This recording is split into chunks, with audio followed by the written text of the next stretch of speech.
Good morning, જય શ્રી કૃષ્ણ, જય માતાજી. કેમ છો બધા? કેવો મસ્ત નજારો છે. અમે રાત્રે પહોંચી ગયા હતા ગામડે, એટલે સવારે ઉઠી અને ઘરના ધાબા ઉપરથી જો કંઈક આવો લુક આવે છે ખેતરનો. બહુ મસ્ત લાગે છે. પક્ષીઓનો મસ્ત એવો અવાજ આવે, લીલું છમ હરિયાળી જેવું ખેતર છે, બાજુમાં માતાજીનું મંદિર છે, આ બાજુ નાળિયેરી છે. અમારા ઘરની છત ઉપરથી જ ઉતારેલો છે આ વિડીયો. ત્યાર પછીનું જે સામે જે ઉપર નાળિયેરી દેખાતી હતી ત્યાં ખેતરમાં જઈને ઉતારેલો છે.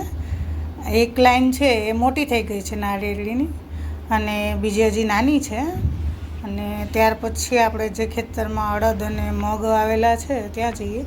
આ રસ્તો છે બંને ખેતર વચ્ચેનો. એક બાજુ નારેળી વાવેલી છે અને એક બાજુ અડદ અને મગ વાવેલા છે. અને આ છે પીઠળમાનું, અહીંયા પીઠળમાનું મંદિર છે અને બાજુમાં રોટાવેટર પડ્યું હતું.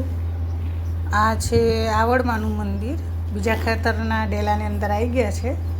અને આ જગ્યા એમને રહેવા દીધી હતી. એમાં કાળી જરી હતી, એને સૂકવી અને ઠેસરથી કાઢવાની હતી, એટલે કાઢી લીધી. એટલે એટલું ખેતર એમને રહેવા દીધું હતું. ને આ છે અમારા આવડમાનું મંદિર, જે અમારા ખેતરની અંદર જ છે, જે તમે આગલા વ્લોગમાં પણ જોયું જ હશે. રાત્રે અમે આવ્યા હતા ત્યારે. આ છે અડદ. અડદમાં હજી એટલું બધું ફાલ ન થયું હે ને? અડદનો ફાલ આવી ગયો છે. એમ તો નાનો નાનો છે અત્યારે, મસ્ત આવી ગયો છે. પણ હવે થોડાક દિવસ રહેશે, 15 દિવસ પછી અડદનું કટિંગ ચાલુ થશે.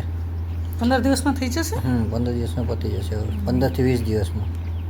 આ છે સામાન ભરવા માટેની, આપણે શું કહીએ, આપણે તો ઓયડી જ કહીએ ને. ઓયડી, હા, નાની. અને કૂવો છે. ઘણા વાવ કહેતા હોય, ઘણા કૂવો કહેતા હોય. આપણે તો વાવ જ કહીએ ને. આપણી બાજુ વાવ કહેવામાં આવે છે ને. જોઈએ અંદર કેટલું પાણી છે. હશે પાણી તો છે જ, હે ને? કાંકરો મારું તો પાણી આવે, હે ને? જોઈએ હમણાં હલશે, હું મારીશ ને તો જોજો. એ ક્યાં ગયું? દેખાયું ને? હા, દેખાયું. હા, દેખાયું પાણી. અને આ છે મગ. મગમાં બહુ ફાલ આવ્યો ને. મગ ભાત બનાવીને ખાવાના. કા સામે જે દેખાય છે ને એ અમારું ઘર છે. બાજુમાં 2 કેરીના વૃક્ષો છે અને આ ઘર છે અમારું. એક બાજુ ગોડાઉન છે અને એક બાજુ મકાન છે. અને આ ખેતરમાં આવવા માટેનો ડેલો છે. કેવું છે અમારું ખેતર?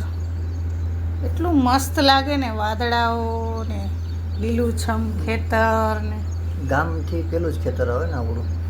ગામથી પેલું જ ખેતર. પાછળનો દરવાજો ખોલો એટલે ખેતર, ને આગળનો દરવાજો ખોલો એટલે ગામ, હે ને? પાછળ જઈએ એટલે આપણે સીધું. આ છે અમારું બીજું ખેતર, જે માળિયા પીપળવા. પેલું હતું એ તાલાળા પીપળવા. બંને પીપળવા જ છે, પણ આ તાલાળા પીપળવાથી 20 કિલોમીટર દૂર અમારે આંબાનો બગીચો આવેલો છે. ત્યાં અત્યારે કેરીની સિઝન છે જ, એટલે હશે જ વૃક્ષની અંદર કેરીઓ. જોઈએ અંદર કેવું છે. મસ્ત છે. બધા વૃક્ષોમાં છે જ કેરી. હજુ ઉતારવાની બાકી છે. હવે ઉતરશે હે ને થોડા દિવસોમાં. હવે 15-20 દિવસ પછી ચાલુ થશે હાર્વેસ્ટિંગ, આનું કટિંગ. હજુ 15-20 દિવસ? આપણે તો આ બગીચો છે ને એ આપી દીધેલો છે પેલા ભાઈને. હવે એ લોકો એને થોડું પાણી ને એવું 2-3 પાણી આપશે, પછી કેરીનું કટિંગ ચાલુ કરશે એ લોકો. આ એક જો સુકાઈ ગયો હે ને? એક ઝાડમાં કંઈક પ્રોબ્લેમ આવ્યો એટલે આખું ઝાડ સુકાઈ ગયું છે ત્યાં. આ બધામાં બહુ મસ્ત આવ્યું. આ બધીમાં કેરી ફૂલ. કેટલા વૃક્ષ છે? આપણે 45 જેટલા વૃક્ષ છે એમાં આંબાના. 45 હે ને? બધા મોટા છે,